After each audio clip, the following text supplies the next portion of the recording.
Company की profile में लिखा आता है प्रमोटर ये हैं, प्रमोटर के पास इतना परसेंट हिस्सा है, इन्वेस्टर्स ये हैं, इनके पास इतना पैसा है। आपने अपने आइडिया से लोगों के अंदर एक ज्वाला जगा दी, यानी आपने डिमांड दिखा दी। अब इस आइडिया के साथ आपने 5 भैंसे रख के या 5 गाय रख करके अपना एक बाड़ा बनाया और उस बाड़े से आपने सप्लाई शुरू कर दी। जहां आप किसी भी डेयरी का घी 500-600 रुपए किलो खरीद कर खुश हो जाते हैं, अगर आपको वही ऑर्गेनिक कहकर प्योर कहकर बेचा जाए तो लोग 2-2 हजार रुपए किलो तक पैसा देने को तैयार हो जाते हैं। है ना बड़ी रोचक बात। इंटरनेट प्रोवाइडर को हर किसी का ना केवल डेटा पता था, बल्कि उसकी लोकेशन, उसकी हैबिट्स, उसका फाइनेंशियल ट्रांजैक्शन, उसका बहुत कुछ पता था।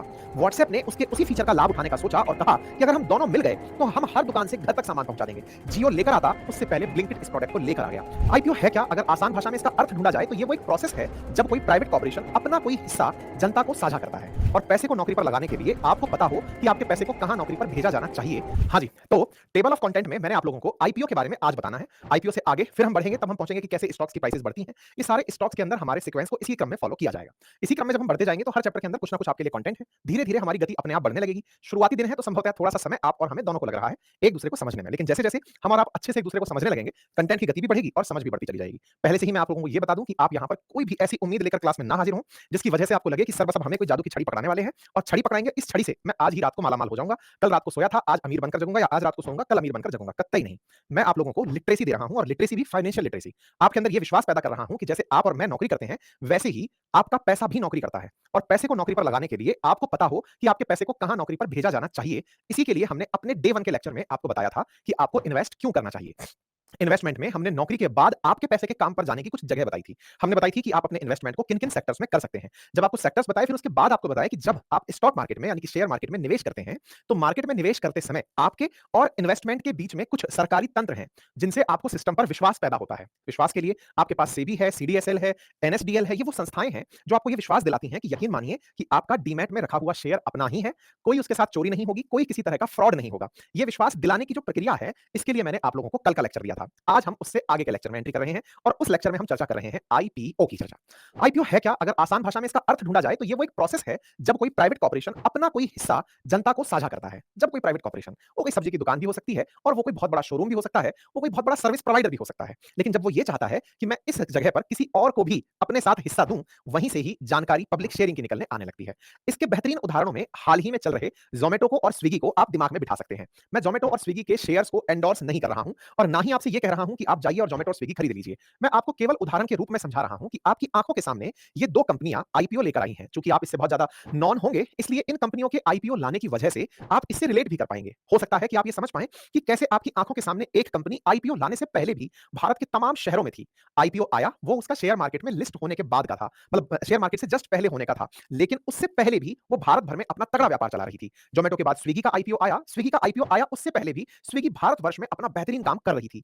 ऐसे ही ओयो के आईपीओ आने की चर्चा है। इसका मतलब यह हुआ कि ओयो भी चर्चित तो बहुत है, लेकिन वो कंपनी लिस्टेड होने के बारे में विचार कर रही है। दैट मींस कि कंपनियां काम मार्केट में पहले ही शुरू कर चुकी होती हैं, फिर वो आईपीओ क्यों लाती हैं? ये तो बहुत बड़ा सवाल है।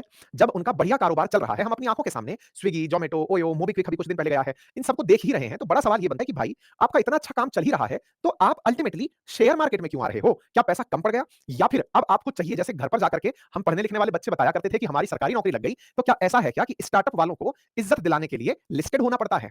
तो एक बार के लिए ये बात सुनने में सही भी लगती है कि जितनी भी स्टार्टअप की दुनिया में खड़ी हुई कंपनियां हैं, इनकी जो असली इज्जत है, मतलब जब घर जाएं और कोई पूछे कि क्या करते हो, किसी ने जवाब दिया कि सर मैं स्टार्टअप चलाता हूं। बोले बहुत बढ़िया। बोले बेटा स्टार्टअप तो इस दुनिया में हर दूसरा आदमी चला रहा है, चाय वाला भी स्टार्टअप चला रहा है अगर उसने एमबीए कर रखा है। मतलब वो एमबीए चाय वाला जो है वो भी एक स्टार्टअप ही है। मैं उसकी मजाक नहीं बना रहा हूं, क्योंकि उसने भी इसी तरह के वो सारे काम किए थे जो स्विगी जोमेटो वाले कर रहे थे।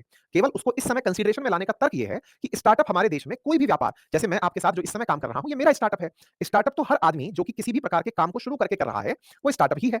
अब स्टार्टअप को और एक कन्वेंशनल धंधे को अलग कैसे माने? तो हमारे देश में यह कहा जाने लगा कि यदि कोई भी कार्य आप ऐसा कर रहे हैं जिस कार्य को तुलनात्मक रूप से नई तकनीकी प्रौद्योगिकी के साथ कर रहे हो, नई थॉट प्रोसेस के साथ कर रहे हो, तो आप उसे स्टार्टअप कह सकते हैं। होने को चाय की दुकानें पहले भी थी, लेकिन एमबीए चाय वाला ने उन चाय की दुकानों में टेक्नोलॉजी लगा दी। क्या टेक्नोलॉजी लगा दी? कि चाय की दुकानें थड़ी पर मिलती थी, अब उसके केस में दुकानों पर मिलने लगी। चाय की दुकान पर खड़े होकर चाय पिया करते थे, अब आप बैठकर चाय पीने के बारे में विचार कर सकते हैं। ऐसे ही भोजन तो पहले भी दुकानों पर मिला करता था। कंपनियां जिस तरह से पहले, या फिर कोई भी रेस्टोरेंट जो थे, वो लोगों को भोजन पहले भी खिलाया करते थे और कॉल पड़ने पर वो आपके घर पर फोन पर खाना भिजवाते भी थे।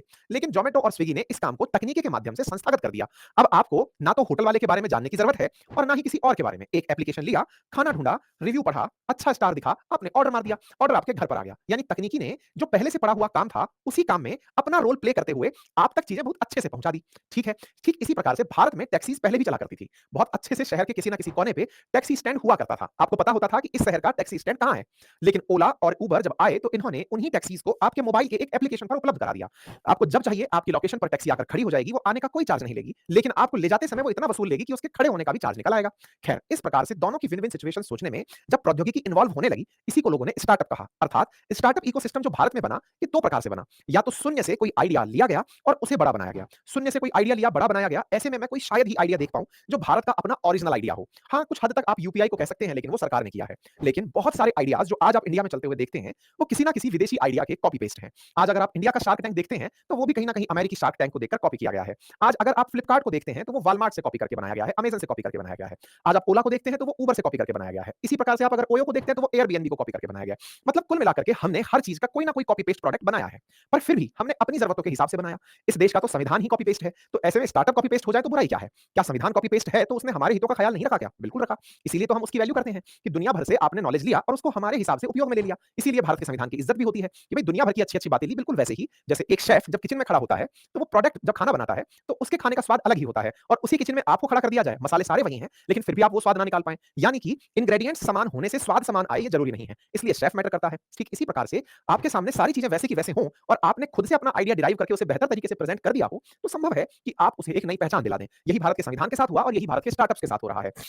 अधिकांश भारत के स्टार्टअप्स किसी ना किसी की अच्छी नकल हैं और उन अच्छी नकल ने भारत की जरूरतों को पूरा किया है और जब वो भारत की जरूरतों को पूरा कर रहे हैं तो उन्हीं जरूरतों की पूर्ति में हम अपना फ्यूचर देख लेते हैं। खैर, एक स्टोरी यहां रुकती है। स्टोरी ये कि स्टार्टअप वो है जो थोड़ा कन्वेंशनल से हटके है, साथ ही साथ उसने भविष्य में एक बहुत बड़ा आयाम छूने की, एक बहुत बड़ा होराइजन टच करने की कुव्वत रखी है। उदाहरण के लिए, आप अगर एक दुकान खोलें, मान लीजिए कि मैंने मेरे शहर में एक मिठाई की दुकान खोली। मिठाई की दुकान, चूंकि मेरे मिठाई खुद के बहुत करीब है, इसलिए मैं इमोशनल होकर चर्चा मिठाई की ही करता हूं, आपको भी वैसे ही समझाता हूं। अगर आपने एक मिठाई की दुकान खोली, मिठाई की दुकान में एक बहुत बड़ा बोटल नेक ये है कि ये अधिकतम कितना दूर तक जा पाएगा। मतलब मिठाई एक 10 किलोमीटर की रेंज के लोग खरीदने आ जाएंगे, 20 किलोमीटर रेंज के लोग खरीदने आ जाएंगे, लेकिन सेम वही मिठाई अगर दूसरे शहर में दुकान लगाकर बेची जाए, तो क्या जो यहां पर उसकी ब्रांड इमेज है, वो वहां पर रह पाएगी? इसके बारे में डाउट ही किया जाता है। यही कारण है कि बहुत सारी मिठाई की कंपनियां बड़े ब्रांड्स नहीं बन पाई। वो आपके क्षेत्र में तो महान है, जैसे मेरे शहर अलवर में मिल्क केक का बाबा ठाकुरदास ब्रांड बहुत फेमस है, लेकिन शहर से बाहर निकलते ही उसके पास वो पहचान और उतनी रीच नहीं है जितनी मेरे शहर में है। इसका मतलब क्या निकला? इसका मतलब ये निकला कि कई बार आपको स्टार्टअप आइडिया पर काम करते हुए ये विचार करना होता है कि मेरा ये आइडिया क्या वाकई में मास की इच्छा पूर्ति कर पाएगा?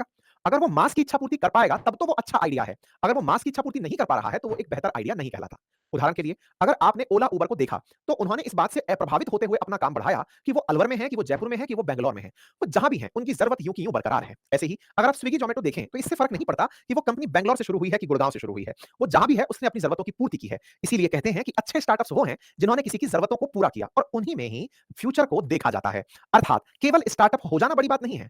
स्टार्टअप का बड़ा बनकर के लिस्टेड होना, यूनिकॉर्न यानी $1 बिलियन की वैल्यूएशन को क्रॉस करना, ये तभी संभव होता है जब उस आइडिया में इतनी व्यापकता हो कि वो संपूर्ण भारत के अंदर विस्तृत हो सके। तो बहुत पहली जरूरी बात यहां जो निकली वो ये कि आईपीओ लाने से पहले जो समझना जरूरी है वो है स्टार्टअप का थॉट प्रोसेस। और जब हम स्टार्टअप का थॉट प्रोसेस, ये बात मैं क्यों समझा रहा हूं, क्योंकि भविष्य में जब आप एक इन्वेस्टर के रूप में किसी स्टार्टअप का आईपीओ में पैसा लगाएंगे, तो आप उस पैसे को लगाते समय ये जरूर सोचें जो मैं अब सोचने पर आपको विवश कर रहा हूं। क्योंकि ये स्टार्टअप ही थे कभी, आज ये आईपीओ ले आए हैं, लेकिन जो थॉट प्रोसेस मैं आपको दे रहा हूं वो क्या है कि इनिशियली ये थे क्या? सर, इनिशियली क्या थे? ये केवल एक आइडिया थे और इन आइडियाज में सबसे इंपॉर्टेंट चीज क्या थी? सबसे इंपॉर्टेंट चीज ये थी कि इन आइडियाज ने अपने आप को बहुत व्यापक स्तर तक जरूरत की पूर्ति करता हुआ देखा। उदाहरण के लिए, हाल ही में ज़ोमैटो ने ब्लिंकिट नाम से अपना एक एप्लीकेशन लॉन्च किया है। जिन शहरों में ब्लिंकिट पहुंचा, वहां पर लोगों ने घर पर सामान मंगाने में जो सुविधा पाई, वो कहने ही क्या जैसी थी। एक बार अगर किसी ने ब्लिंकिट यूज कर लिया, तो उसका रिपीटिशन रेट बहुत जबरदस्त था। बस 8 मिनट, 10 मिनट, 15 मिनट में आपके घर पर जो सामान आप चाहते हैं, वो हाजिर हो जाता है। इसने इतनी बड़ी क्रांति ला दी कि आपकी किराना की दुकान आपके घर तक आ पहुंची। तो अब आप विचार कीजिए कि ये आइडिया इतना रोचक है कि इस आइडिया के विस्तार की संभावनाएं अपार हैं। और जब आपको ये थॉट खुद से आने लगता है, तो सोचिए कि जो निवेशक होता है, अब ये निवेशक कौन है? आप भी निवेशक हैं, कल बताया था ना। अब अपने आप को वैल्यू देना शुरू करिए, आप मालिक की तरह सोचना शुरू करिए। आप भी निवेशक हैं, बड़ी-बड़ी कंपनियां भी निवेशक हैं, बड़ी-बड़ी बैंक्स भी निवेशक हैं, म्यूचुअल फंड्स के जो बड़े घराने हैं वो भी निवेशक हैं, यानी निवेशक तो बहुत सारे हैं। तो निवेशक क्या दिमाग लगाता है कि इस आइडिया में इतना दम है कि ये अगर फैल गया तो भाई साहब ये तो क्रांति ला देगा। विचार कीजिए, जब जियो आया था, तो जियो के अंदर फेसबुक ने लगभग 8 से 10% उसकी हिस्सेदारी लगभग $8-10 बिलियन में खरीदी थी। फेसबुक ने क्यों खरीदा? फेसबुक के पास तो अपना व्हाट्सएप था। ऐसा क्यों किया? क्योंकि फेसबुक के पास व्हाट्सएप तो था, लेकिन इंटरनेट प्रोवाइडर जियो था। इंटरनेट प्रोवाइडर को हर किसी का ना केवल डेटा पता था, बल्कि उसकी लोकेशन, उसकी हैबिट्स, उसका फाइनेंशियल ट्रांजैक्शन, उसका बहुत कुछ पता था। व्हाट्सएप ने उसके उसी फीचर का लाभ उठाने का सोचा और कहा कि अगर हम दोनों मिल गए, तो हम हर दुकान से घर तक सामान पहुंचा देंगे। जियो लेकर आता, उससे पहले ब्लिंकिट इस प्रोडक्ट को लेकर आ गया। यानी भविष्य में जियो मार्ट आपके घर तक आने वाला था, वो थोड़ा लेट कर गए और उसके स्थान पर आपके पास ब्लिंकिट पहुंच गया। ऐसी हमारे देश में तमाम कहानियां हैं। लेकिन आपको इन सारी कहानियों में अब एक बात समझ में आने लगी होगी। स्टार्टअप तो मेरा काम भी है जो मैं कर रहा हूं, और स्टार्टअप वो काम भी है जो जोमेटो ने किया था। दोनों में बड़ा अंतर किस बात का है? बड़ा अंतर है मेरे काम के बहुत बड़े हो जाने का। बहुत बड़े हो जाने का मतलब हर किसी को मेरे प्रोडक्ट की जरूरत हो। क्या मेरे प्रोडक्ट में इतनी व्यापकता है? अगर इतनी व्यापकता है तो मुझे आसानी से इन्वेस्टर मिल जाएगा। लेकिन अगर मेरे काम में इतनी ज्यादा व्यापकता नहीं है, जैसे हमारे देश के डॉक्टर्स, हमारे देश के वकील, सीए, मेरे जैसे एडुकेटर्स, इनके अपने इंडिविजुअल काम तो बड़े होते हैं, लेकिन इनके काम को बहुत व्यापक स्तर पर नहीं पहुंचाया जा सकता। अगर आप देखें तो शायद ही आपको कोई डॉक्टर ऐसा मिलेगा जिसका आईपीओ आ रहा हो। शायद ही कोई हॉस्पिटल ऐसा मिलेगा जिसका आईपीओ आ रहा हो। आईपीओ आ भी गया हो तो वो उतना सक्सेसफुल ना रहा हो। ठीक इसी तरह से कोई वकील भी शायद ऐसा कभी मिले, या फिर ऐसा सीए भी शायद ही मिले। प्रोफेशनल्स में ये संभव चीजें कम होती हैं, क्योंकि आप उस प्रोफेशनल की फीस पे करते हैं, आप उसके पर्टिकुलर समय की कीमत पे करते हैं, उसके प्रोडक्ट की कीमत नहीं। आपने ये जो सेशन परचेज किया, ये सेशन आपने मेरे लिए परचेज किया। ऐसा ज्ञान तो यूट्यूब पर भर भर के दिया हुआ है, लेकिन फिर भी आपने इसे मेरे लिए, क्योंकि आप मुझसे मेरे अनुभवों से उसे जानना चाहते हैं। यही कारण है कि आइडिया में इन्वेस्ट करने कौन आएगा? तो मैं इंडिविजुअली अच्छा हो सकता हूं, पर मेरे पास इन्वेस्टर अच्छा नहीं आएगा। वो ये नहीं कहेगा कि लाओ अंकित जी, आपको इंडिया में छा जाते हैं, आपको हर जगह पहुंचा देंगे। नहीं, मेरी अपनी मर्यादाएं हैं, मैं इससे ज्यादा दूर नहीं जा सकता, अपने स्टूडियो को छोड़कर कहीं नहीं जा सकता, अपनी क्लास नहीं छोड़ सकता। तमाम प्रकार की मेरी अपनी मर्यादाएं हैं। ऐसे ही यदि आप अपने बारे में समझें कि मेरा कोई स्टार्टअप आइडिया है, तो क्या वो व्यापक रूप से विस्तृत हो सकता है, तो इन्वेस्टर भगा आएगा। आप इन सभी आइडियाज को उठाकर देखिए। आज ओयो भारत के बाहर भी ना जाने कितने देशों में काम कर रही है। क्यों काम कर पा रही है? क्योंकि टूरिस्ट हर जगह है, होटल्स हर जगह हैं। जरूरत डिमांड और सप्लाई को एक दूसरे से मिलाने की है, वो ओयो ने बहुत अच्छे से पूरी कर दी। इसीलिए ओयो भारत के बाहर भी चल पड़ी। इसका अर्थ ये हुआ कि जो आइडिया व्यापक हो सकता है, उसे इन्वेस्टर आसानी से मिल जाता है। एक बार थम्स अप करिए, आपको यहां तक की कहानी समझ में आई या नहीं, क्योंकि अब यहीं से आगे आपके आइडिया में मैं इन्वेस्टर घुसाने वाला हूं। एक बार थम्स अप कर दीजिए, क्योंकि आईपीओ की कहानी सुनने से पहले आपको इस बात पर समझ विकसित होना जरूरी है कि हर किसी को पैसे देने वाला क्यों नहीं मिल जाता। आप में से बहुत सारे लोगों ने टीवी पर आता हुआ शार्क टैंक देखा है, लेकिन शार्क टैंक जब भी देखा तो आप शार्क्स को ये कहते हुए देखते हैं, मजा नहीं आया, इसका ये अच्छा नहीं है, इसका ये अच्छा नहीं है, मजा नहीं आया। असल में वो ये नहीं देख रहे होते हैं, वो ये नहीं बता रहे होते हैं कि भाई तुम्हारे इस आइडिया में व्यापकता नहीं है, इसको बड़ा कैसे बनाएंगे, इस आइडिया में दम नहीं है भाई। अगर इस आइडिया में दम होगा तो मैं खड़ा हूं तुम्हारे पास, तुम तो अच्छा काम करने वाला बन जाओ, मैं तुम्हारे पीछे दाम लगाने वाला बन जाऊंगा, तुम बढ़ो आगे। ऐसे ही मान लीजिए मैं आपके सामने आईपीओ की कहानी अब शुरू करने जा रहा हूं, लेकिन उससे पहले स्टार्टअप की कहानी एंजल इन्वेस्टर से। अब मान लीजिए कि आपके दिमाग में एक बेहतरीन आइडिया आया। मैं अक्सर क्लास में एक आइडिया सुनाता हूं। मैं सुनाता हूं कि इस देश में बहुत सारे ऐसे अमीर लोग हैं जो ऑर्गेनिक फूड खाना चाहते हैं। देखो ये आइडिया है, मैं मेरे इस आइडिया से मैं ये नहीं कह रहा कि आप इस आइडिया को अपने यहां पर कॉपी पेस्ट करके बड़ी कंपनी बनाने निकल पड़े, बस मैं एक कहानी की तरह सुना रहा हूं, ठीक है? मान लीजिए कि मैंने आपसे कहा कि इस देश में इतने बहुत से अमीर हैं जो ये चाहते हैं कि वो ऑर्गेनिक फूड कंज्यूम करें। ऐसा खाना खाएं जिसमें कि कम से कम रासायनिक पदार्थ मिले हों। ऐसा दूध पिएं जिस दूध को पीने से उन्हें किसी प्रकार की अशुद्धि का सामना ना करना पड़े। चाहता हर कोई है, लेकिन बहुत बड़ी दिक्कत पता है क्या है?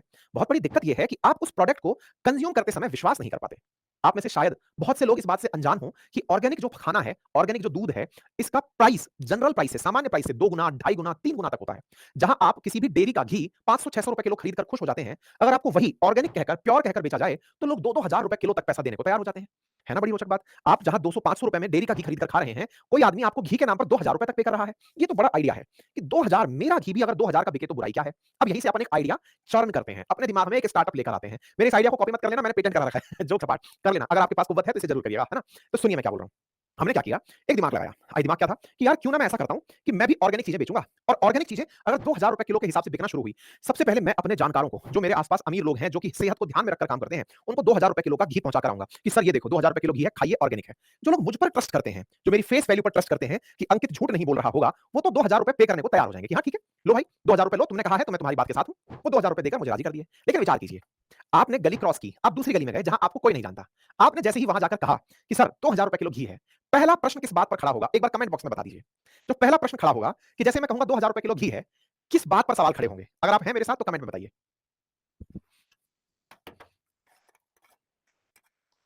कमेंट अचानक रुक गए।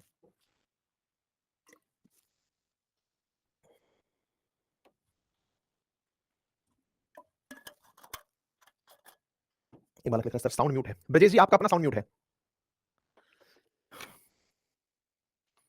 हाँ, प्रदीप जी ने लिखा प्रूफ मांगेंगे। विशाल कह रहे हैं कि ऐसा क्या खास है ये पूछेंगे। हाँ, अनु लिख रहे हैं कि राज लिख रहे हैं क्वालिटी। राजेश लिख रहे हैं दैट इज प्योर, ये प्योर है कि नहीं। हाँ, शुभम जी ने लिखा कि सवाल ये होगा कि हम तुझ पर विश्वास क्यों करें। बहुत सही। तो बड़ा प्रश्न क्या आया? बड़ा प्रश्न जो था वो इस बात पर आया। हाँ, एक प्रतिमा जी लिख रहे हैं महंगा क्यों है। अंशु लिख रहे हैं quality, trust, quality, trust, quality, pure quality, सबके पास क्वालिटी क्वालिटी क्वालिटी। अब सोचो कि आपने केवल इसी सवाल का जवाब ढूंढ लिया होता। किस सवाल का? केवल इसी सवाल का जवाब ढूंढ लिया होता कि मैं आपको ट्रस्ट दे सकता हूं कि मेरा सामान प्योर है। तो अब आप कहेंगे सर ट्रस्ट के नाम पर मैं कोई परीक्षण दिखा दूंगा उनको करके कि देखो सर ये मेरे पास टेस्टिंग है, जैसे सोना घिस के पता लगाते हैं ओरिजिनल है कि नहीं, मैं कुछ ऐसा टेस्ट वेस्ट उनको दे दूंगा। एक तरीका ये हो सकता है? नो। मैं अब आपको देता हूं। हाँ, कुछ लोग कह रहे हैं ऐसा क्या है, कुछ लोग कह रहे हैं कि वो मुझ पर डाउट करेंगे, वो घी ऐसा क्या है। चलिए, अब मैं आपको आइडिया देता हूं, अगर आपको ये आइडिया पसंद आए तो थम्स अप करिएगा, मैं आइडिया दे रहा हूं। आपने कुछ नहीं किया, आपने केवल एक मोबाइल एप्लीकेशन मोबाइल में खोला और उनको दिखाया कि सर ये मेरी गाय बंधी हुई है, ये गाय इस बाड़े में खड़ी है, ये पूरे टाइम कैमरा लगा है, मेरे एप्लीकेशन पर इस कैमरे का एक्सेस है। आपको अगर मैं ये एप्लीकेशन इंस्टॉल करके दूंगा तो आपको ये गाय खड़ी हुई हमेशा दिखती रहेंगी। इनको क्या चारा खिलाया जा रहा है, इन्हें किस तरह का भोजन कराया जा रहा है, ये दिखता रहेगा। आपके नजर में वो सारा की सारा एरिया होगा जहां जहां इन्होंने पोषण किया है। नंबर एक, जब हम क्वालिटी वाला कोई खाद इन्हें डालेंगे, इन्हें कुछ खाने का भोजन डालेंगे, उसका कंप्लीट मार्का देश की बेस्ट लेबोरेटरी से अटेस्ट होने के बाद उसका सर्टिफिकेट एप्लीकेशन पर हम डालेंगे। और सबसे इंपॉर्टेंट बात, आप इसे पूरे टाइम मॉनिटर कर सकते हैं। घी निकलने से लेकर उसके ट्रैवलिंग तक आपके सामने पैक होते हुए वो आप कैमरे में देखते रहेंगे। वो ट्रैवल हो रहा होगा तो आप उसे ट्रैक करते रहेंगे और आप तक जब वो डिलीवर होगा, आपके सामने आंखों के सामने वो डिलीवर होगा। अगर आपको ये बात हल्की सी भी कन्विंसिंग लग रही है कि यार इतना फेयर कोई कैसे हो सकता है, तो थम्स अप करिए। मतलब एक बार के लिए मैं आइडिया आपको ये नहीं दे रहा हूं, इसमें बहुत सारे टेक्निकल चैलेंजेस हो सकते हैं, लेकिन एक बार के लिए इस पर थॉट दीजिए कि हाँ, अगर उसे यही ट्रस्ट दिला दिया जाए, क्योंकि आप सबने अचानक ये पता लगा लिया कि बवाल असली ट्रस्ट का है, प्रोडक्ट की कीमत का है ही नहीं। लोग 2000 भी दे देंगे अगर उन्हें ट्रस्ट हो जाए कि ये प्रोडक्ट सही है। और इस ट्रस्ट को कराने का बेस्ट तरीका आपने उसे कैमरे पर दर्शन करा के दे दिए। आप चाहें तो सर आप इसे कभी भी विजिट करके आ सकते हैं, आप जब चाहें इसे पब्लिक में देख कर आ सकते हैं, जैसे हल्दीराम करता है। आप अगर हल्दीराम में खाना खाने कभी जाएं तो हल्दीराम किचन ओपन रखता है, आप उनका खाना अपनी आंखों के सामने बनता हुआ देख सकते हैं। ओपन किचन कंसेप्ट आजकल बढ़िया बढ़िया होटल्स में सबके सामने चालू कर दिया है, ताकि आप खाने को अपने सामने बनता हुआ देख सकें। आपके मन में से ये खत्म ही हो जाए कि यार ये खाना कहीं गड़बड़ तो नहीं। अर्थात आपके ट्रस्ट को जीता जा सकता है। और अगर एक बार ट्रस्ट जीत लिया तो ये आइडिया तो बढ़िया आइडिया निकल आया बॉस। और अगर ये आइडिया बढ़िया निकल आया तो इसे स्केल किया जा सकता है। क्यों? क्योंकि अब आप इसका एडवर्टाइज कर सकते हैं। आप इसका एडवर्टाइज कर सकते हैं कि हमारा प्रोडक्ट इतना प्योर है कि उस प्रोडक्ट को बनने से लेकर डिलीवरी तक हमने 10 तरह के क्वालिटी चेक्स किए हैं, हमने इस तरह से उसको आंखों के सामने पूरी तरह ट्रांसपेरेंट रखा है, हम अपने कैमरे का एक्सेस ओपन टू ऑल देते हैं, आप जब चाहें उस जगह को विजिट करके आ सकते हैं। आपने सबसे बड़ी बोटलनेक जैसे ही तोड़ी, अब आपके सामने अगली चुनौती आई। अगली चुनौती क्या थी? आपने इस तरह के बहुत से कस्टमर्स जोड़ लिए जो आपके इस घी को लेने को तैयार थे। एक बार थम्स अप करिएगा भाई। ये मेरे पास कमेंट बीच-बीच में धीरे हो जाते हैं यार आते हुए, क्या चक्कर है?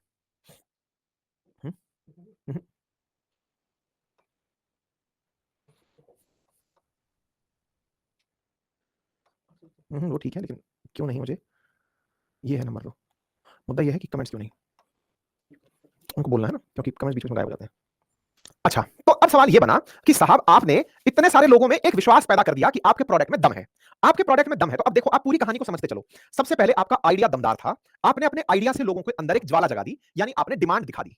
अब इस आइडिया के साथ आपने 5 भैंसे रख के या 5 गाय रख करके अपना एक बाड़ा बनाया और उस बाड़े से आपने सप्लाई शुरू कर दी। सप्लाई शुरू करके आपने इस पूरे काम का एक प्रोटोटाइप पायलट प्रोजेक्ट में तैयार कर लिया। जितने भी प्रकार के चैलेंजेस थे आपने उन्हें पूरा कर लिया। 1 लाख रुपए की भी अगर एक गाय आती थी तो आपने 5 गाय रखकर, 5 भैंस रखकर, 5 लाख रुपए का चारा-चूरा लगाकर, 10 लाख रुपए की इसके अंदर टेक्नोलॉजी लगाकर आपने 20-50 लाख रुपए में एक ऐसा एप्लीकेशन सिस्टम और सारा पैटर्न बना लिया, लेके पैकेजिंग से लेकर, लेके क्वालिटी कंट्रोल से लेके फूड इंजीनियर से लेके तमाम प्रकार के जो पैरामीटर्स थे वो सारे फुलफिल कर दिए। और जब जैसे ही आपने वो फुलफिल किए, अब आपने एक पैटर्न ऑफ बिजनेस तैयार कर लिया। अब इस पैटर्न ऑफ बिजनेस में आप अपना घी बढ़िया तरीके से बेच रहे हैं, लेकिन आपको तो यहां रुकना नहीं है। लेकिन समय ने आपको रोक दिया। कैसे रोक दिया?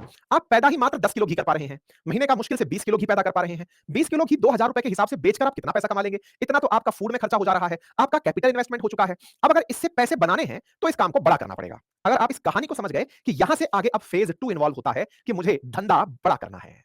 पहले आइडिया पकाया, आइडिया के बाद अब मुझे धंधा बड़ा करना है। धंधा बड़ा करना है तो अब आप इस आइडिया को लेकर पहुंचते हैं किसी बड़े पैसे वाले आदमी के पास। कहां मिलते हैं ऐसे पैसे वाले लोग? टीवी पर इन्हें शार्क टैंक्स में दिखाया जाता है, जहां लोग आते हैं और आकर के अपना आइडिया रखते हैं कि मेरे आइडिया में मैंने ऐसे ऐसे किया, मैंने अपना आइडिया आपके सामने रखा। आज हमारे देश में इस तरह स्टार्टअप्स जाकर अपने आइडियाज, जैसे यहां तो टीवी के अंदर तो सारा स्क्रिप्टेड तरीके से चल रहा होता है, मतलब पहले से ही सारी डायलॉग बाजी सेट होती है कि क्या बोलना है, पहले बैक बैक दी बेंच बातें हो चुकी होती हैं कि क्या रहेगा क्या नहीं रहेगा। बट हाँ, फिर भी वो इस बात को बहुत अच्छे से बताते हैं। मतलब इसका इंपैक्ट मैं बहुत मानता हूं, क्योंकि स्टार्टअप इकोसिस्टम के बारे में ये पता होना कि आप आइडिया को पिच कैसे करते हैं, वो यहां से लोगों ने देखना सीखना शुरू कर दिया है।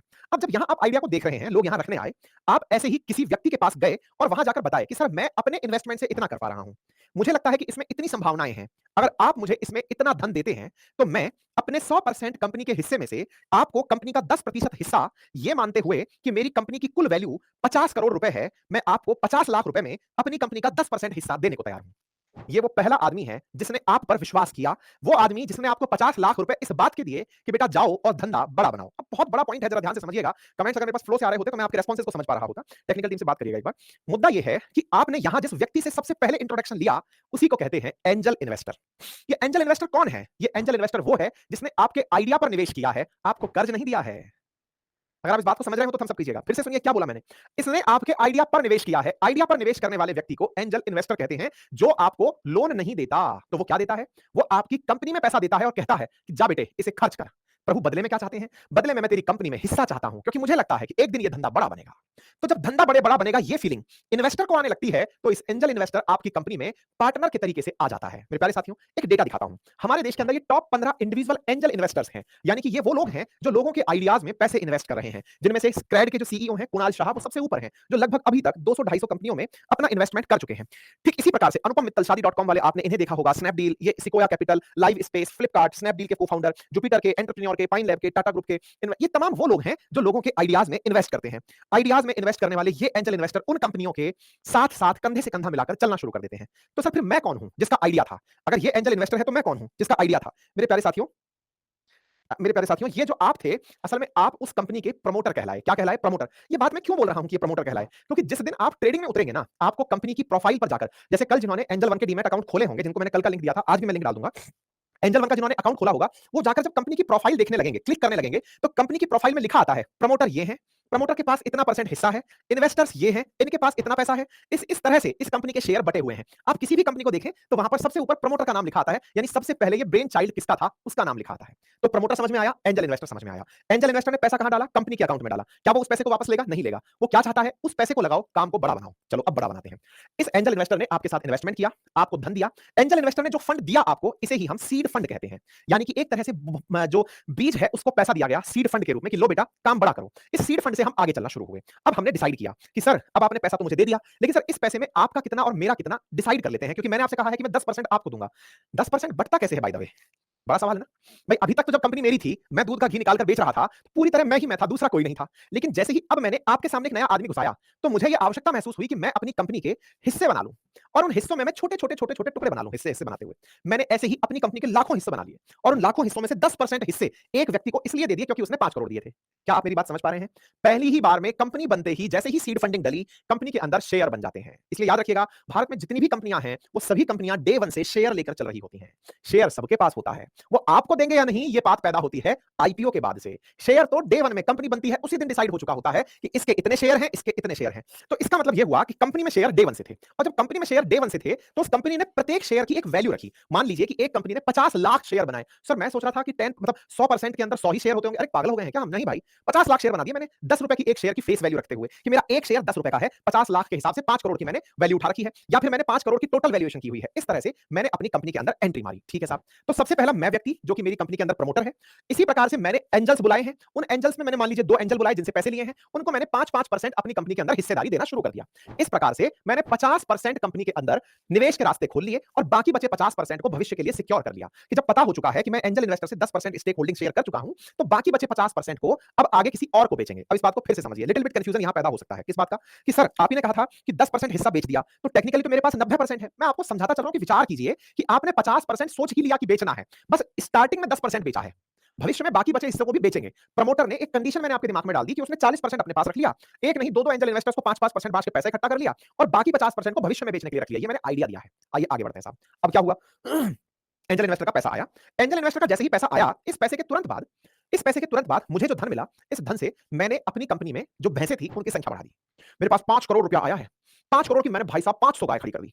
लो भाई 50 गाय, 60 गाय, 100 गाय, 500 गाय, मल्टीप्लिसिटी में मेरी गायों की संख्या बढ़ने लगी। बड़े-बड़े बाड़े खुलने लगे। हर शहर में जाकर खड़ा होने लगा। हर जगह जा कर के मैं वहां पर अपने बाड़े खोलने लगा। मतलब जैसे लोग ब्रांच खोलते हैं, मैं बाड़े खोलने लगा। वहां जाकर मेरी भैंसें खड़ी हैं, और उन भैंसों को हम लाइव दिखा रहे हैं कि आइए आप अगर जयपुर के रहने वाले हैं तो हमारा जयपुर में बाड़ा नंबर इतना जाइए, वहां आपको हमारी भैंसें लाइव दर्शन देंगी। ऐसे भाई साहब मैंने जयपुर, अहमदाबाद, बैंगलोर सब जगह बाड़े खोल दिए। आओ और हमारे बाड़ों के दर्शन करो लाइव, वहीं से आकर के दूध दही खरीदो। आप 24 घंटे बिताओ। आपके लिए मैंने वहां पर मनोरंजन पार्क खोल दिए कि आप बढ़िया से आएं, बढ़िया से बस मनोरंजन देखें, गाय भैंस का गोबर करते हुए देखें, एकदम साफ सुथरे माहौल में आपको मनोरंजन मिल रहा है। वहीं पर मैंने किचन आइडिया चालू कर दिया। गांव का कल्चर लेना है तो मैंने वहां पर हट लगा दी। मैंने वहीं पर लोगों को खाने पीने के आइटम्स दे दिए कि आप बैठिए, यहाँ पर छाछ पीजिए, क्योंकि घी निकालने के बाद छाछ बची है, फ्री की छाछ पिया करिए। वहीं पर मैंने मतलब रूरल एग्रीकल्चर के नाम पर 5-10 जगह खोल दी, हट वगैरह बना दी, झोपड़ी बना दी, सब लोग खुश-खुश घूमने लग रहे। मैंने धंधे से धंधा बनाना, ब्रांचेस फैलाना शुरू कर दिया। 5 करोड़ में तो भाई साहब मैं बावला हो गया। कोई बात नहीं। अब आपके दिमाग में भी आ गया, अरे गुरुजी बावले हो गए वाह! 5 करोड़ में इतना होता है क्या? 5 करोड़ में मुश्किल से 2 बारे खुलेंगे सर, आप भी मतलब मजे ले लिए। मतलब मैंने जैसे अभी आपको ख्वाब दिखाया, आप भी ख्वाब में खो तो गए ना? आपको भी इस बात में पोटेंशियल नजर आया कि नहीं? देखो थम्स अप करना, ये आइडिया मेरा है। कभी भी इस आइडिया का उपयोग करते हुए पाएगा बेटा, तो मुझे मेरे आइडिया का कुछ तो दे जाना। आकर गुरु दक्षिणा नाम से नहीं, ये मत कहना 999 दिए थे मास्टर और क्या लोगे? आइडिया अगर समझ रहे हो कि इसमें कितना दम है, तो इस बात को समझना कि इसमें कितना पोटेंशियल है। ऐसे तमाम आइडिया हो सकते हैं, मैं तो केवल भैंस पालने का आइडिया दे रहा हूं, जो कि बहुत ही बेसिक आइडिया है। आइए और आगे बढ़ते हैं। अच्छा साहब, अब मैंने ऐसे बारागिरी करना शुरू किया, मुझे भी समझ में आ गया 5 करोड़ से मुश्किल से 2-3 बाड़े खुलेंगे। आगे क्या था?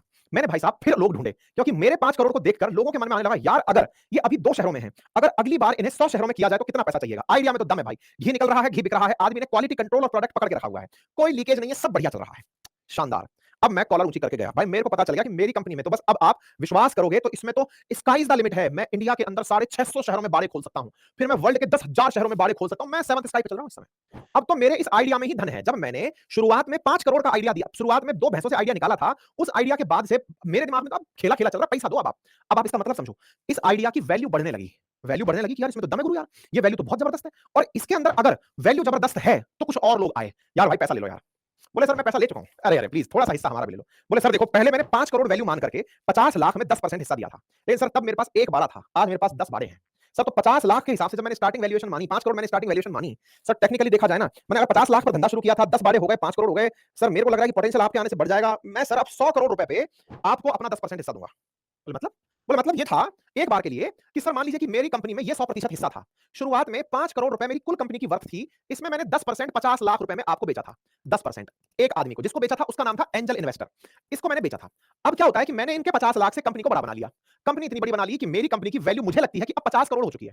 आपको कैसे लगती है? सर देख लो ना काम फैल गया। जब मेरा एक शहर में काम था तब 5 करोड़ वैल्यू थी। अब मेरा 10 शहरों में काम है तो क्या 50 करोड़ वैल्यू नहीं होगी? बोले हाँ। आपने वैल्यू कैसे पता लगाई? मेरी मर्जी सर, मेरे को इतनी लगती है। अरे नहीं भाई, किसी और से कैलकुलेट सर, आइडिया की कीमत तो मेरी अपनी है। फिर भी आपको किसी से क्रॉस चेक करानी है, करा लो। यहां पर बड़ा पेच है। आपको लगता है आप बहुत वैल्यूएबल एसेट हो, लेकिन आइडिया में कितना दम है इसका अंदाजा इससे लगा लो कि चैट जीपीटी जिसका कोई ऑफिस नहीं कुछ नहीं, उसको माइक्रोसॉफ्ट ने ना जाने कितने बिलियन डॉलर में खरीदा है। एक बार गूगल करके भाई टेक्निकल टीम अगर बता सके तो बताना, चैट जीपीटी को माइक्रोसॉफ्ट ने कितने बिलियन डॉलर में खरीदा है। आप भी अगर जानते हो तो कमेंट बॉक्स में बताइएगा, ठीक है ना? मैं नंबर भूल रहा हूं। तो इसका मतलब आइडिया में जो दम है वो बहुत ऊपर है। अब क्या हुआ? इसका मतलब 50 करोड़ मुझे लगता है कि मेरी कंपनी की वैल्यू है। मेरा जो शुरुआती 10% वाला निवेशक था, उसका 50 लाख में जो 10% हिस्सा था, टेक्निकली वो भी तो अब 10% बढ़ गया है। उसके पास अभी भी 50 करोड़ की कंपनी का 10% है। टेक्निकली उसका 10% तो खुद ही रखे रखे अब 5 करोड़ की वैल्यू बना चुका है। तो एंजल इन्वेस्टर को क्या फायदा हुआ कि वो सस्ते समय पर एंट्री कर गया था। वो उस समय एंट्री कर गया था जब ये आइडिया 50 लाख का ही था। उस समय उसने एंट्री करी थी 5 करोड़ का आइडिया था, वो तब एंट्री कर गया था। लेकिन अब ये आइडिया 50 करोड़ का है, 10 टाइम्स बढ़ चुका है। उसका 50 लाख की वैल्यू अब 5 करोड़ हो चुकी है। अब इस समय इसने 10% और बेचना चाहा। 10% बेचना चाहा। जो इस समय एंट्री करते हैं उन्हें वेंचर कैपिटलिस्ट कहते हैं। आपका वेंचर शुरू हो चुका है, उसमें पैसा लगाने वाले या फिर बड़ी कंपनी बड़ा पैसा लगाने वाले। एंजल इन्वेस्टर कम पैसा लगाते हैं, वीसी बड़ा पैसा लगाते हैं। ये लोग होते कौन है? ये बहुत सारे लोगों का पैसा लेकर चल रहे होते हैं। 14 बिलियन, हाँ, शायद 14 बिलियन डॉलर में था। हाँ, मुझे हाँ, 14 बिलियन प्रियांशु ठीक है। 14 बिलियन डॉलर के अंदर केवल चैट जीपीटी का आइडिया माइक्रोसॉफ्ट ने परचेज किया था। मतलब आइडिया में दम है ना भाई, वो तो किसी एसेट के रूप में नहीं था ना, बस खरीद लिया कि लाओ भाई ये तो बहुत बड़ी क्रांति है। इसका मतलब समझो आइडिया ही सबसे बड़ी बात है ना। जब जनरली लोग खरीदते हैं स्टार्टिंग के अंदर एंजल इन्वेस्टर बनके, माइक्रोसॉफ्ट ने 14 बिलियन डॉलर में एक बार में यूनिकॉर्न क्रॉस करा दिया, समझे? अच्छा अब आगे आओ। अब साहब वीसी एंट्री मारता है। वीसी कहता है कि मैं 10% खरीदने को तैयार हूं 5 करोड़ रुपए में, क्योंकि अब वीसी की वजह से ये वैल्यू कितनी हो चुकी है, जब 5 करोड़ वो अगले 10% का दिया है तो कंपनी की वैल्यू 50 करोड़ हो चुकी है। पहले मैंने 50 लाख लिए थे, तब मैंने 10 शहरों में खोल दिया था। अब मैंने 5 करोड़ ले लिए हैं तो मैं 100 शहरों में अपनी दुकान खोल चुका हूं, बाड़े खोल चुका हूं। 100 शहरों में खोल चुका हूं। अगेन मैंने 10 टाइम्स अपनी चीजें बढ़ा दी, 10 टाइम्स बढ़ा दी। फिर मैं एंट्री करता हूं और कंपनी के लिए कहता हूं कि भाई जो लोग अब तक एंट्री किए थे मेरे साथ, सबसे पहले कहां किया था? एंजल इन्वेस्टर ने। फिर किसने किया? 5 करोड़ के अंदर वीसी ने। वीसी जब एंट्री कर रहा होता है तो उसे राउंड ए उठाना कहते हैं कि आपने राउंड ए का इन्वेस्टमेंट उठा लिया है। समटाइम्स एंजल इन्वेस्टर और ये दोनों मिलकर राउंड ए और बी कर लेते हैं, लेकिन जनरलाइज तरीके से बता रहा हूं ये राउंड ए कहलाता है। फिर आप अंदर आगे बढ़े, आपने 100 गुना इसकी वैल्यू बढ़ा दी। आपने कहा अब मैं 100 शहरों में हूं। आपने 50 की जगह 500 करोड़ की वैल्यू बना दी। आप इस बार अपना 10% 50 करोड़ में बेच रहे हैं कि भाई मेरा 10% 50 करोड़ में है। इसे राउंड बी उठाना कहते हैं। आपने 50 करोड़ में उधर उठाया, इस 50 करोड़ को कंपनी की ग्रोथ में लगाया। आपने इस बार 1000 शहरों के अंदर यानी 10 टाइम्स वैल्यू बढ़ा दी। 5000 करोड़ तक लेकर चले गए। 5000 करोड़ तक लेकर चले गए। अब आपका 10% जो हिस्सा है वो 10% हिस्सा 500 करोड़ रुपए का हो गया। 500 करोड़ रुपए का हिस्सा हो गया। इस 500 करोड़ को पाकर के आपने फिर अपने धंधे को 2000 शहरों में बढ़ाने का सोचा। फिर आपने इसको डबल करने का सोचा, तो ये 500 करोड़ की जगह अब आपका धंधा 1000 करोड़ का हो गया। अब आपको 1000 करोड़ देने वाला आदमी नहीं मिल रहा। अब आपको 1000 करोड़ देने वाला आदमी नहीं मिल रहा। क्यों नहीं मिल रहा? क्या गड़बड़ हो गई? आदमी को नजर लग गई क्या? तो फिर दिक्कत ये हो गई कि ये 5000 करोड़ वाला जो आदमी है ना, ये 5000 करोड़ वाला जो आदमी है, ये एक आदमी हो नहीं सकता कि इसके पास इतना पैसा हो। हमें तो डाउट है कि 500 करोड़ वाला भी कोई एक आदमी मिल जाए। अब यहां पर 1000 करोड़ उगाने हैं, 1000 करोड़ उगाने हैं, 2000 करोड़, 10,000 करोड़, इतना पैसा कहां से लाएं? तो फिर आपके सामने आ गए ये प्यारे भाइयों बहनों, आईपीओ ले लो। आओ और आप भी मेरी कंपनी के मालिक बनो। मुद्दा क्या है? मुद्दा यह है कि मैं अब आपको हिस्सा देना चाहता हूं और हिस्से में मैं आपसे 1000 करोड़ रुपए लेना चाहता हूं, लेकिन मेरे पास 1000 करोड़ कहां है? अरे चिंता मत करिए, शुरुआत में नहीं देखा था क्या? मैंने 5 लाख शेयर निकाले थे। शेयर की वैल्यू बढ़ चुकी है। 5 लाख शेयर तो अभी भी हैं। वो 5 लाख शेयर अभी डिस्ट्रीब्यूटेड चल रहे हैं। ऐसे में 10% शेयर वीसी के पास हैं, 10% एंजल इन्वेस्टर के पास हैं, राउंड बी वाले के पास है, राउंड सी वाले के पास है, सबके पास है। अब मेरे पास बड़ा मुद्दा यह है कि बीइंग ए प्रमोटर मैं अपने पास 40% रखकर बैठूं, 20% रखकर बैठूं, 10% रखकर बैठूं, ये मेरे ऊपर है। मैं रखकर बैठा हूं, जनता के सामने मेरा आइडिया जा चुका है। जनता अगर विश्वास कर ले और इन शेयर को खरीदने लगे तो सोचो क्या होगा। होगा ये कि जनता आपके इस शेयर को खरीदने के लिए आईपीओ में आ जाएगी। आप जब लिस्ट करने जाते हैं कंपनी को तो सबसे पहले आप यही बताते हैं एज ए प्रमोटर कि सर मेरी कंपनी में ये सुविधाएं हैं, मैं इस तरह से ग्रो करता आया हूं, मैंने इनका पैसा लिया है, मैं यहां खर्चा करता हूं, इतना पैसा बचाता हूं, इतना लगाता हूं, ऐसे मेरा धंधा चलता है, इतने लिटिगेशन है, यहां पर फाइलिंग हो रही। आप सब बात बताते हैं। फिर आपके दिमाग में सवाल आया, सर मेरे को तो ना मजा इस बात पर आ रहा है कि इनका क्या होगा जो 10-10% इतना महंगा-महंगा खरीद के बैठे थे। भाई साहब इनका क्या होगा? सबने पैसा कमाया है। आप पूछिए कैसे? जिसने 50 लाख रुपए लगाए थे ना 10% पे, आज वो 10% 1000 करोड़ का है। अगर ये आइडिया 1000 करोड़ में कन्वर्ट हो गया है और आईपीओ में इसने कहा कि मेरा वाला हिस्सा खरीद लो, मेरा वाला हिस्सा ही बेचने को मैं तैयार हूं, मेरा वाला 10% ले लो। ये 50 लाख लगाया आदमी 1000 करोड़ लेके साइड में निकलता है। क्या मेरी बात समझ पा रहे हैं?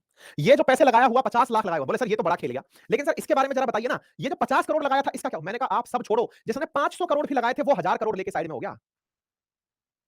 क्या आप मेरी बात समझ पा रहे हैं? ये जो लेकर के 1000 करोड़ साइड में निकला, ये था असली माल कमाने वाले लोग। यानी कि इस तरह से आईपीओ जब आते हैं, तो कंपनियां अपना शेयर छोड़कर साइड हो जाती हैं। आपको थोड़े दिन पहले याद है हुंडई का जब आईपीओ आया था, तब मैंने आपसे कहा था कि ये वाला पैसा लेकर के वापस अपने देश साउथ कोरिया भाग रहे हैं। अगर आप बातें बाजार की पर थे तो याद करिएगा, मैंने इस बारे में बताया था आप लोगों को कि ये आपका इस पैसा लेंगे और पैसा लेकर के साउथ कोरिया निकल रहे हैं, हिसाब हो गया पैसा अपन तो कमा लिए जा रहे हैं। इस तरह से इन्वेस्टर पैसे से पैसा बनाता है। अगर आपको ये खेल समझ में आ गया तो फिर आपके दिमाग में टेंशन शुरू हो गई। सर लेकिन मेरे को तो ये समझ में आया ये लोग तो निकल लिए और ये मेरे को टिका गए, अब मैं क्या करूं? चिंता ना करें, ये कोई किसी को नहीं टिका के गया है। आप 1000 करोड़ में भी जो चीज खरीद रहे हो, वो काम और बढ़ सकता है। बढ़ सकता है कैसे? मैंने कहा अमूल को बढ़ते हुए नहीं देखा आपने? आज अमूल जो यहां भारत में काम कर रहा है, विदेशों तक सामान बेच रहा है, भारत का नंबर 1 ब्रांड बनकर बैठा है। ऐसे ही आपका हो सकता है प्रोडक्ट और बड़ा बने। ये तो आपको सोचना पड़ेगा। इसीलिए कहते हैं कि जब आईपीओ में आप इन्वेस्टमेंट करें, जब आप शेयर परचेज करें, तो उस समय इस बात का ख्याल रखें कि आप किस रेट पर इंटरेस्ट ले रहे हैं। क्या वाकई में वो कंपनी इसको और बड़ा बना पाएगी? क्या उसके पास अभी भी वो आइडियाज हैं जिनकी वजह से ये और बड़ा बन पाएगी, या ये इसका चरम आ चुका है, इससे ऊपर ये नहीं जा पाएगी? यानी कि आईपीओ में इसी वजह से इन्वेस्टमेंट करने से पहले क्या देखा जाता है कि इसका फ्यूचर क्या है। जितनी भी बड़ी कंपनियां हैं वो काम जो कर रही हैं उनका फ्यूचर देखा जाता है। फिर ये देखा जाता है क्या इस धंधे में ये प्रॉफिट बड़ा कर पाएंगी, क्या इस धंधे के अंदर जो ये खर्च कर रहे हैं, यानी कि इनका जो पी अपॉन ई रेशो है, यानी कि ये जो प्राइस रखकर चल रहे हैं उस पर जो ये अर्निंग कर रहे हैं, ये कुछ मायने भी रखती है कि नहीं रखती है। पता चलता है शेयर की प्राइस इन्होंने 100 रुपए रख रखी है और अर्निंग भाई साहब की 5 रुपए भी नहीं हो रही, अर्निंग इनकी 10 रुपए भी नहीं हो रही, बस ब्रांड बना हुआ, ब्रांड है ऑर्गेनिक ऑर्गेनिक, लेकिन पता चल रहा है कि प्राइस बहुत ज्यादा है, कमाई बहुत कम है, तो मेरा धंधा चलेगा कि नहीं? कहीं ऐसा तो नहीं बाद में डूब जाएगी। तो कंपनी का पब्लिक होना क्या है? जब कंपनी आपसे पैसा मांगने आ जाए तो उसे पब्लिक होना कहते हैं, और उस पब्लिक होने के अंदर आप जो रोल प्ले करते हैं वो मैंने आपको बता दिया कि किस प्रकार से आईपीओ लाया जाता है। एक बार थम्स अप कर दीजिए, आपको आईपीओ की कहानी समझ में आई हो तो इसके आगे फिर हम कल चर्चा करेंगे। बताइए एक बार यहां तक की कहानी समझ में आई तो। अब आप एंट्री करने वाले हैं ट्रेड्स के अंदर, क्योंकि आईपीओ खरीदना कल सिखाएंगे। साथ ही साथ में आईपीओ के अंदर कैसे आईपीओ ओवर सब्सक्राइब होता है, अंडर सब्सक्राइब होता है, आईपीओ के अंदर बिना लिस्ट हुए आईपीओ को कैसे खरीदा जाता है, ये सारी बातें फिर कल के सेशन में होंगी। ठीक है? क्योंकि बहुत से लोग यहीं से पैसा बनाना शुरू कर देते हैं, आईपीओ से ही लोग पैसा बनाना शुरू कर देते हैं। तो कल पैसा बनाने की एक तरह से क्लास होगी कि लोग आईपीओ से कैसे पैसा बनाते हैं। तो आपने आज कहानी सुन ली और कल आईपीओ के अंदर पैसा कैसे बनाते हैं ये सीखेंगे। ठीक है? डन? चलिए, थैंक यू सो मच, अपना ख्याल रखें।